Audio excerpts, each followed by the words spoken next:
नमस्कार, मैं रवीश कुमार।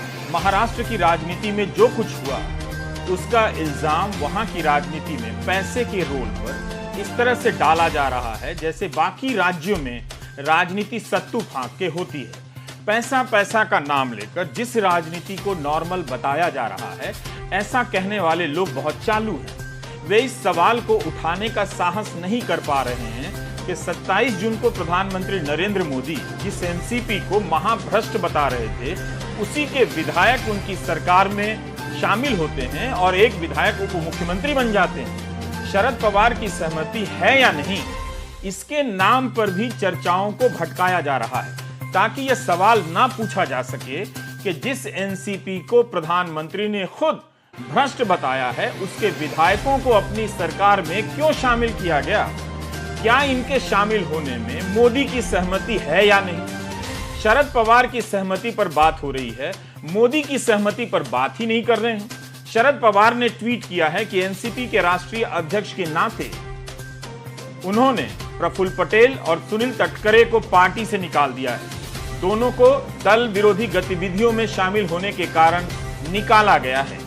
नरेंद्र राणे जो मुंबई एनसीपी के कार्यकारी अध्यक्ष थे, उनको भी निकाल दिया गया है और विजय देशमुख को भी। पवार ने अब उन सबको निकालना शुरू कर दिया है जो अजीत पवार के साथ बैठक में शामिल थे।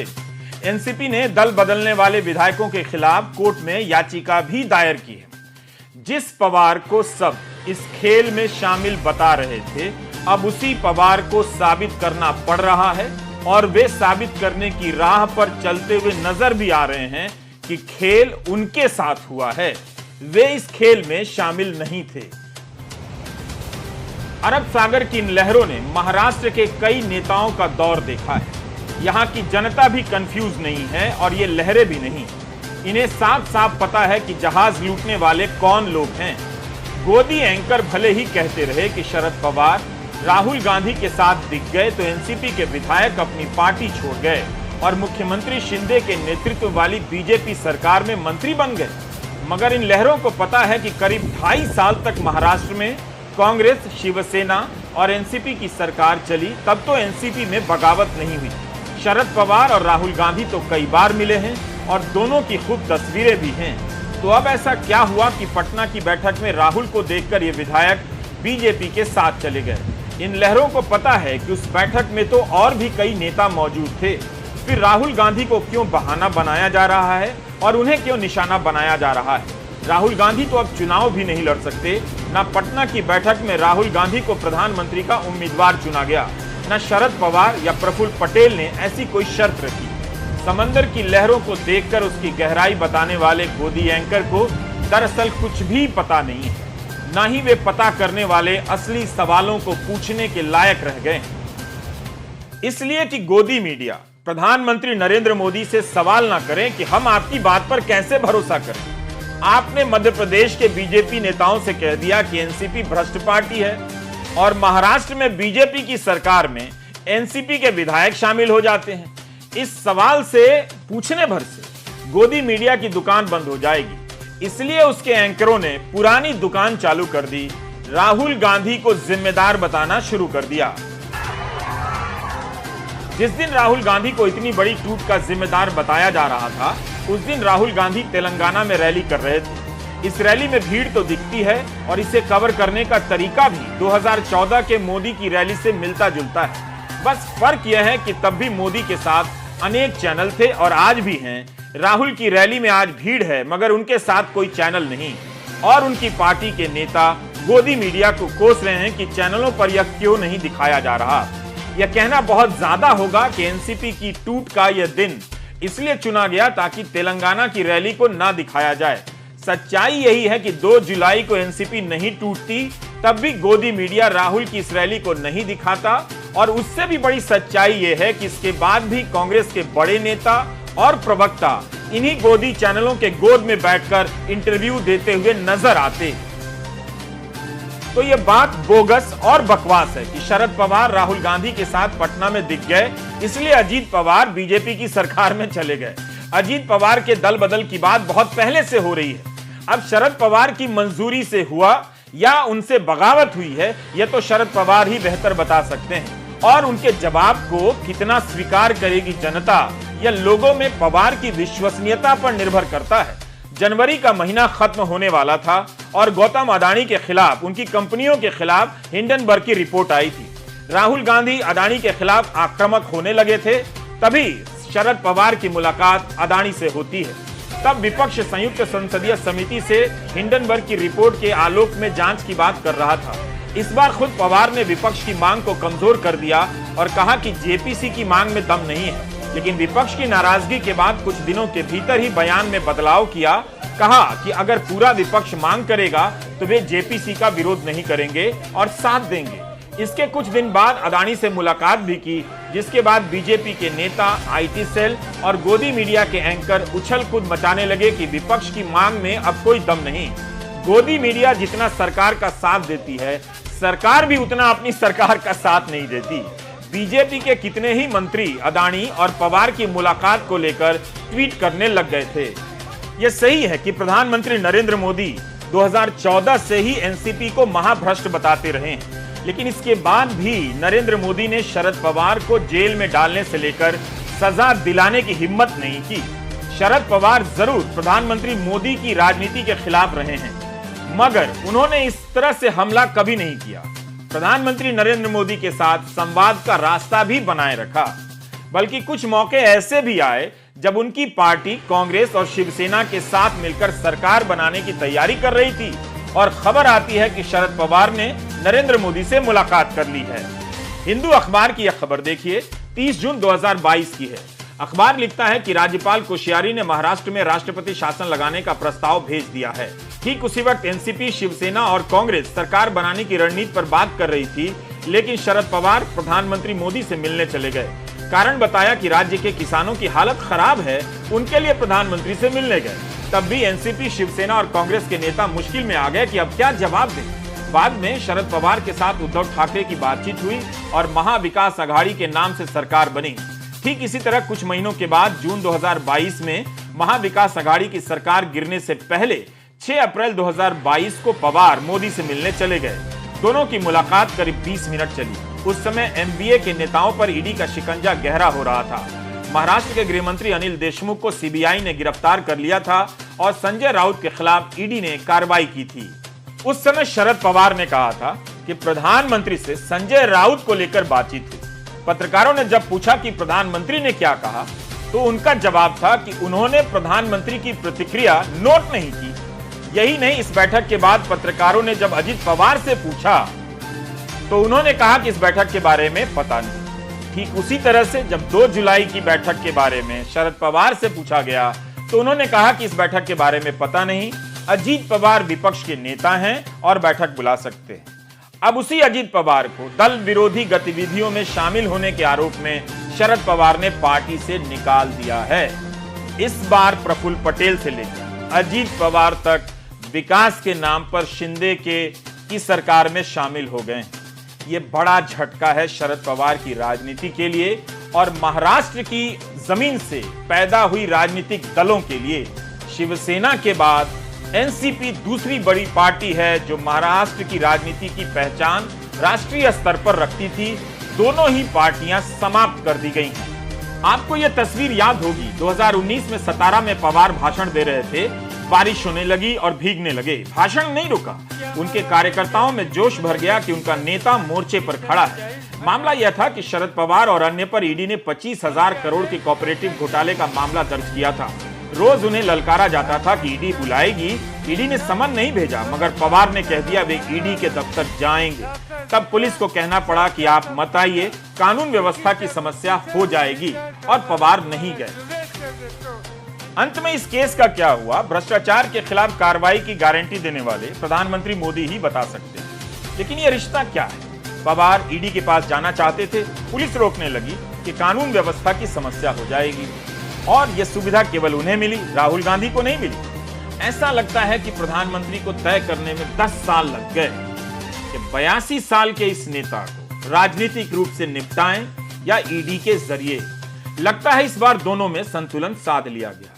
राजनीतिक रूप से भी शरद पवार को निपटाने की कोशिश की गई और ईडी के सहारे भी। सवाल प्रधानमंत्री से, कि अगर एनसीपी महाभ्रष्ट पार्टी है तो शरद पवार 10 साल में एक बार भी जेल क्यों नहीं गए? मेरी राय में प्रधानमंत्री नरेंद्र मोदी से यह सवाल पूरे देश में और बीजेपी के भीतर के तमाम नेताओं में एक ही नेता पूछ सकते हैं और उनका नाम है किरीट सोमैया। अक्खा इंडिया में किरीट सोमैया के अलावा प्रधानमंत्री मोदी से यह सवाल कोई नहीं कर सकता। हम किरीट भाई पर आएंगे, पहले उनकी मदद के लिए प्रधानमंत्री का एनसीपी पर दिया गया बयान सुन लेते हैं। अगर मैं एनसीपी की बात करूं तो एनसीपी पर भी करीब 70,000 करोड़ रुपए के घोटालों का आरोप है। महाराष्ट्र स्टेट कोऑपरेटिव बैंक घोटाला, महाराष्ट्र सिंचाई घोटाला, अवैध खनन घोटाला, इनकी लिस्ट भी बहुत लंबी है। इन पार्टियों के घोटालों का मीटर कभी डाउन ही नहीं होता। किरीट सोमैया 1 साल से एनसीपी के एक विधायक हसन मुशर्रफ को भ्रष्ट साबित करने में लगे। तरह तरह के दस्तावेज से साबित करते रहते थे कि हसन मुशर्रफ ने 1500 करोड़ के घोटाले किए हैं। इस जुनून में किरीट सोमैया ने काफी रिस्क ले लिया और उनके पास जुडिशियल ऑर्डर की कॉपी पहुंच गई। तब बॉम्बे हाई कोर्ट ने न्यायिक जांच का आदेश दिया कि जिला कोर्ट के प्रिंसिपल जज पता लगाएं कि कैसे किरीट सोमैया को जुडिशियल ऑर्डर की कॉपी मिल गई, जबकि कुछ घंटे पहले ही ऑर्डर पास हुआ था। बॉम्बे हाई कोर्ट ने जांच अधिकारी से यह भी कहा कि पता लगाइए कि किरीट को एफआईआर की कॉपी मजिस्ट्रेट से पहले कैसे मिली। अभी 11 अप्रैल को किरीट ने अपना वीडियो डाला और मराठी में ट्वीट किया कि कोर्ट ने अब हसन मुशर्रफ की आगे की कार्रवाई का रास्ता साफ कर दिया है। अब ईडी आगे भी सख्त कार्रवाई कर सकती है। किसानों से धोखाधड़ी, करोड़ों रुपए की मनी लॉन्ड्रिंग, बैंक के साथ गड़बड़ी, सैकड़ों करोड़ का घोटाला। मुशर्रफ साहब अब अपना बैग पैक करें और तैयार हैं। मुशर्रफ साहब आता बैग भरून तैयार रहा। बताइए, जिस हसन मुशर्रफ को किरीट सोमैया बैग पैक कर तैयार रहने के लिए कह रहे थे कि अब जेल जाने के दिन आ गए, वो तो मंत्री बनकर उनकी सरकार में आ गए और हसन जी के नेता अजीत पवार उप मुख्यमंत्री बन गए। मुझे नहीं पता कि किरीट भाई के पास पैक करने के लिए अपना कोई बैग है कि नहीं। अगर बैग होगा भी तो उनके पास जाने के लिए कौन सी जगह बची है। लेकिन उनके साथ गजब हो गया, टूट हुई एनसीपी में और हंसी उड़ रही है भाजपाई नेता किरीट सोमैया की।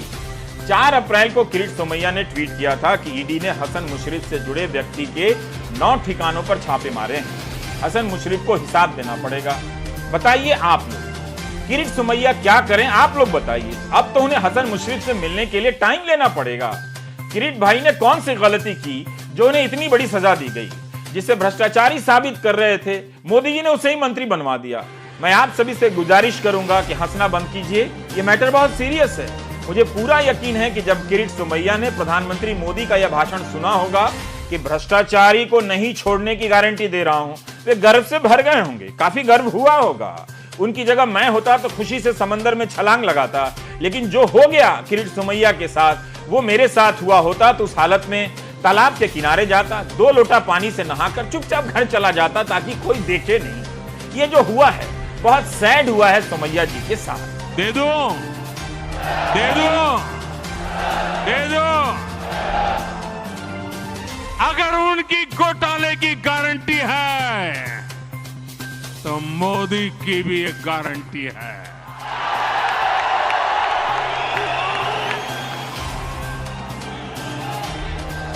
और मेरी गारंटी है, हर घोटालेबाज पर कार्रवाई की गारंटी।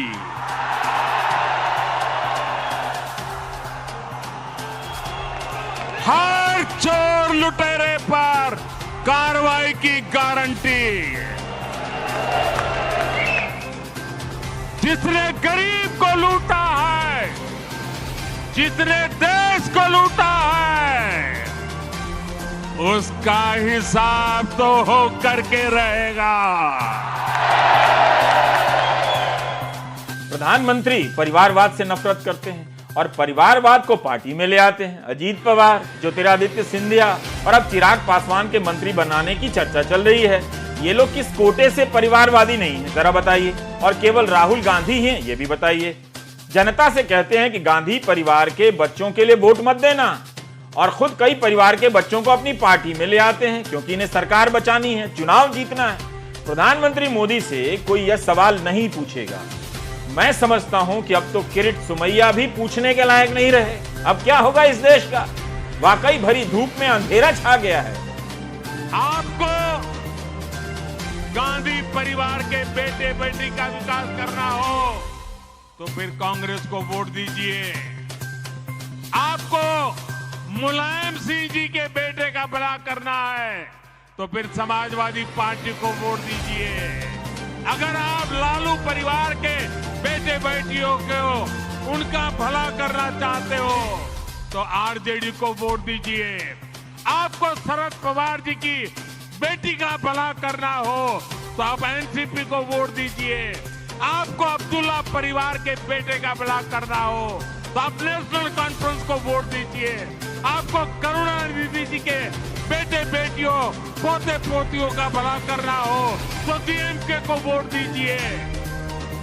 आपको के चंद्रशेखर राव की बेटी का भला करना हो तो आप बीआरएस को वोट दीजिए। गोदी एंकरों ने महाराष्ट्र की घटना पर ट्वीट करना शुरू कर दिया है। कहने लगे हैं कि महाराष्ट्र में बीजेपी के जीतने के 80% चांस बढ़ गए हैं। बताइए, जिनके खिलाफ ईडी की जांच हुई चल रही हो उनके आने से बीजेपी की जीत का चांस बढ़ता है। क्या नरेंद्र मोदी का चेहरा काफी नहीं है बीजेपी की जीत के लिए? अब अजीत पवार को लाना पड़ेगा, हसन मुशर्रफ को लाना पड़ेगा। ये एंकर न समझते हैं न पूछते हैं, केवल वाहवाही करते हैं। देश की राजनीति ईडी तय कर रही है। ईडी, आपको याद है पटना में विपक्ष की बैठक के बाद ममता बनर्जी ने क्या कहा था? उन्होंने तभी तो कह दिया था कि ईडी से डरना नहीं है, लड़ना है। साफ है विपक्ष को पता था कि ईडी का हमला होने जा रहा है। कि बीजेपी का तानाशाही जो गवर्नमेंट, जो डिक्टेटरशिप चला रहा है, जो एट्रोसिटीज चला रहा है, एट्रोसिटीज टेरिबल, क्या नहीं किया। हम लोग जो इलेक्टेड गवर्नमेंट है, हम लोग को उधर में पूरा राजभवन को ऑल्टरनेटिव गवर्नमेंट बना दिया। जो मर्जी करते हैं, जो अगर कोई कुछ बोलते हैं तो उसको खिलाफ में ईडी लगा देता है, सीबीआई लगा देता है। मीडिया को तो पूरा कंट्रोल किया है। और क्या चालाकी करते हैं, चुप्पी रुस्तम का माफिक बहुत सारे लॉयर को कोर्ट में भेजकर कोई ना कोई केस कर हम लोग को खिलाफ में कोई ना कोई सीबीआई होता है, नहीं तो ईडी होता है, नहीं तो पंचायत भी सीबीआई में होगा। ऐसा होता है। विपक्ष की राजनीति में अंतर्विरोध है, लेकिन जिस तरह से जांच एजेंसी के इस्तेमाल से विपक्ष को खत्म किया जा रहा है, इस पर नाचने गाने जैसा कुछ भी नहीं है। यह देश को समझना होगा और सोचना होगा कि क्या वो इस लोकतंत्र में विपक्ष नहीं चाहता है। अगर उसने इतना समझ लिया है तो वो एक दुर्भाग्यपूर्ण भविष्य की तरफ बढ़ने का फैसला कर चुका है। जिस तरह से ईडी, सीबीआई, आईटी जांच के बाद कई नेता बीजेपी की तरफ जा रहे हैं या उस जांच के डर से जाने लगे, इससे साफ है कि लाखों करोड़ के घोटाले करने वाले इन दिनों किस तरफ जा रहे हैं। महाराष्ट्र में राजनीति ने अपनी करवट नहीं ली, बल्कि जांच एजेंसियों ने राजनीति पर लात मारकर उसे नीचे बिठा दिया है। जब पुलवामा मामले पर जम्मू कश्मीर के पूर्व राज्यपाल सत्यपाल मलिक ने बयान दिया था, तब शरद पवार ने कहा था कि मलिक ने अभी सच बात बताई है। देश में जवानों की सुरक्षा राज्य और केंद्र सरकार के हाथ में होती है। सरकारें वो काम ठीक से निभा नहीं रही हैं, इसलिए सत्ता में रहने का उन्हें अधिकार नहीं। शरद पवार को कोई नहीं जान सकता, मगर ऐसा कहने वाले प्रधानमंत्री मोदी के बारे में नहीं कहते। वे जानते, बस पूछते नहीं कि आपने तो जिस पार्टी को महाभ्रष्ट कहा, उस पार्टी को अपनी सरकार का हिस्सा कैसे बना। शरद पवार आज सतारा में थे। आज वे पृथ्वीराज चव्हाण के साथ यशवंतराव चव्हाण की समाधि पर गए। पवार यशवंतराव चव्हाण को अपना सियासी गुरु मानते थे। 3 जुलाई को गुरु पूर्णिमा के दिन उनकी समाधि पर जाते हैं। उन्होंने कहा कि आज गुरु पूर्णिमा है, इसलिए कल हमने पूरे महाराष्ट्र में आज से जनमत निर्माण का निर्णय लिया है। अगर आप इसे शुरू करना चाहते हैं, यशवंतराव चव्हाण की समाधि के अलावा कोई अन्य स्थान नहीं है। आपके मेरे सबके गुरु इस पद पर जाने और मार्गदर्शन करने का अधिकार केवल एक व्यक्ति को था, और वो व्यक्ति हैं यशवंतराव चव्हाण साहब। पवार के इस बयान में राजनीतिक संदेश छिपा है। 17 से वे 82 साल के सिपाही बनकर राज्य में घूमने का ऐलान कर रहे हैं। कभी पवार ने वसंत दादा पाटिल की सरकार गिरा दी थी। महाराष्ट्र की राजनीति को एक नया नेता मिला जिनकी अपनी स्वतंत्र पहचान बनी। पवार केंद्र से भी बगावत करते रहे और जरूरत पड़ने पर हाथ मिलाते रहे। आज उसी पवार के खिलाफ भतीजे अजीत पवार ने बगावत कर उन्हें चुनौती दे दी। 5 जुलाई को पार्टी नेताओं की अहम बैठक बुलाई गई है। इससे पहले ही पवार ने उन नेताओं को पार्टी से निकालना शुरू कर दिया है जो अजीत पवार की बैठक में शामिल थे। एक सवाल और, शरद पवार राजनीति में कॉर्पोरेट का करीबी बताया जाता है। क्या शरद पवार को कॉर्पोरेट इस लड़ाई में साथ देगा? क्या वो कॉर्पोरेट साथ देगा जिससे शरद पवार विपक्ष की मांग और उसके आंदोलनों के बीच मुलाकात करते हैं? शरद पवार इस खेल को अच्छी तरह से जानते हैं। काश जरा खुलकर कह पाते। शरद पवार ने मराठी में लंबा सा ट्वीट किया है। लिखा है कि महाराष्ट्र भाईचारे और आस्था का सम्मान करने वाला राज्य है, लेकिन बीच के दौर में इसी महाराष्ट्र में कोल्हापुर, संगमनेर, अकोला जैसे कुछ स्थानों पर पीढ़ियों से मिलजुल कर रह रहे समाज में एक तरह की दुश्मनी बढ़ाने की कोशिश की गई। इससे सांप्रदायिक दंगे भड़क उठे। महाराष्ट्र के लिए उचित नहीं था। पवार अपनी राजनीति की लाइन साफ कर रहे हैं। उन्होंने जो कहा हम उसका अनुवाद पढ़ रहे हैं। जब राज्य में महाविकास अघाड़ी की सरकार थी तब कुछ लोगों ने किसी न किसी तरह से उस सरकार को उखाड़ फेंकने का काम किया। ऐसा सिर्फ महाराष्ट्र में ही नहीं बल्कि देश में अन्य जगहों पर भी किया गया। गलत प्रवृत्तियां सिर उठा रही हैं। छत्रपति शिवाजी महाराज, राजर्षि शाहू, महात्मा फूले, डॉक्टर बाबा साहब अम्बेडकर, चौहान साहब ने महाराष्ट्र में लोकतांत्रिक तरीके से काम करने वाली राजनीतिक पार्टी को एक तरह का झटका देने की कोशिश की है। ये सभी सांप्रदायिक और समान विचारधारा वाले लोग हैं जो देश के शासन को आगे बढ़ाने की कोशिश कर रहे हैं। पवार ने कहा है कि 1980 में जो किया फिर से दोहराएंगे। तब 5 विधायकों के ही नेता रह गए थे और 0 से पार्टी खड़ी कर दी। 82 साल की उम्र में शरद पवार की लड़ाई का क्या अंजाम होता है देखते हैं। उनके होते हुए भी शिवसेना टूट गई और महाराष्ट्र में महाविकास अघाड़ी की सरकार गिर गई। शरद पवार उस सरकार को नहीं बचा सके। उनकी सरकार को गिराकर सरकार बनाने वाले शिंदे की सरकार में अजीत पवार उनकी पार्टी एनसीपी को तोड़कर शामिल हो गए। शिंदे का भविष्य क्या होगा यह बड़ा सवाल नहीं है। बड़ा सवाल है शरद पवार का भविष्य क्या होगा। बस एक ही शिष्टाचार अभी तक नजर आ रही है। महाराष्ट्र में शरद पवार पर कोई खुलकर हमला नहीं कर रहा है। शरद पवार अजीत पवार पर खुलकर हमला नहीं कर रहे हैं। भाषा की यह शालीनता राजनीति की नरम कालीन की तरह बिछी है या इस कालीन के नीचे की कील अभी सामने आनी बाकी है। नमस्कार, मैं रविश कुमार।